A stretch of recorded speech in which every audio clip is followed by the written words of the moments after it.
ನೋಡ್ರಿ, ಅವ್ರಿಗೆ ಯಾವುದೇ ವಿಚಾರಗಳಿಲ್ಲ. ನಿನ್ನೆ ಡಿ ಕೆ ಶಿವಕುಮಾರ್ ಅವರು ಏನೋ ನೀರಿನ ಹೆಜ್ಜೆ ಏನು ಕಟ್ಟೆ ಹಾಕಿದ್ದಾರೆ. ಡಿ ಕೆ ಶಿವಕುಮಾರ್ ಅವರು ನೀರಾವರಿ ಸಚಿವರ ಕಳೆದ 2.5 ವರ್ಷದಲ್ಲಿ ಯಾರೋ ಬರೆದಿರುವಂಥ ಪುಸ್ತಕವನ್ನು ತಮ್ಮ ಭಾವಚಿತ್ರವನ್ನು ಅಳವಡಿಸಿ ಭಾವಚಿತ್ರನ ಹಾಕಿ ಅದನ್ನು ಬಿಡುಗಡೆ ಮಾಡಿರ್ತಕ್ಕಂಥದ್ದೇ ಡಿ ಕೆ ಶಿವಕುಮಾರ್ ಅವರ ಸಾಧನೆ. ನಮ್ಮ ನಡೆಗೆ ಕೃಷ್ಣ ಕಡೆಗೆ ಅಂಥೇಳಿ ಕಳೆದ ವಿಧಾನಸಭಾ ಚುನಾವಣೆ ಸಂದರ್ಭದಲ್ಲಿ ಪಾದಯಾತ್ರೆಯನ್ನು ಕೂಡ ಮಾಡಿದ್ರು ಸಿದ್ದರಾಮಯ್ಯನವರ ಆದಿಯಾಗಿ ಕಾಂಗ್ರೆಸ್ ಪಕ್ಷದ ಮುಖಂಡರು.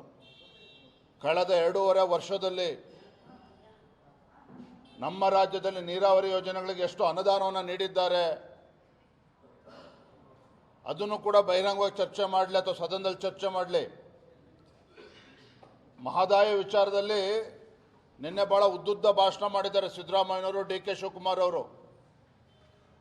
ಮಹದಾಯಿ ವಿಚಾರದಲ್ಲಿ ಇದೇ ಸೋನಿಯಾ ಗಾಂಧಿ ಅವರು ಕಾಂಗ್ರೆಸ್ ಪಕ್ಷದ ಅಧಿನಾಯಕಿ ಏನು ಹೇಳಿದರು,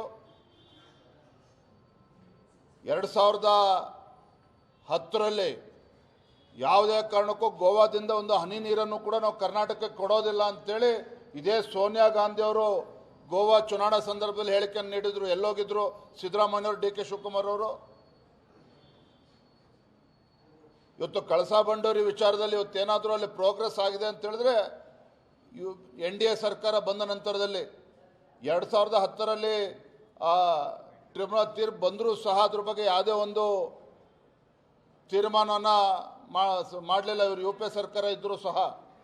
ಈಗ ಎಲ್ಲದಕ್ಕೂ ಕೂಡ ಕೇಂದ್ರ ಸರ್ಕಾರದ ಮೇಲೆ ಆರೋಪ ಮಾಡುವಂಥದ್ದು, ತಮ್ಮ ವೈಫಲ್ಯಗಳನ್ನು ಮುಚ್ಚಾಕೊಳ್ಳೋದಕ್ಕೆ ಕೇಂದ್ರ ಸರ್ಕಾರವನ್ನು ಟೀಕೆ ಮಾಡುವಂಥದ್ದು, ಇದೊಂದು ರೀತಿ ಫ್ಯಾಷನ್ ಆಗಿದೆ ಸಿದ್ದರಾಮಯ್ಯವ್ರಿಗೆ, ಡಿ ಕೆ ಶಿವಕುಮಾರ್ಗೆ.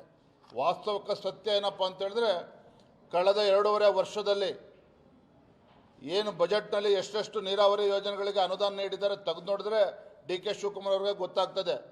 ಕೇವಲ ನೀರಿನ ಹೆಜ್ಜೆ ಅಂತೇಳಿ ಪುಸ್ತಕ ಬಿಡುಗಡೆ ಮಾಡಿದ ಕ್ಷಣ ಏನು ಭಾಳ ನೀರಾವರಿ ಯೋಜನೆ ಒತ್ತು ಕೊಟ್ಟಂಗೆ ಆಗಲಿಲ್ಲ.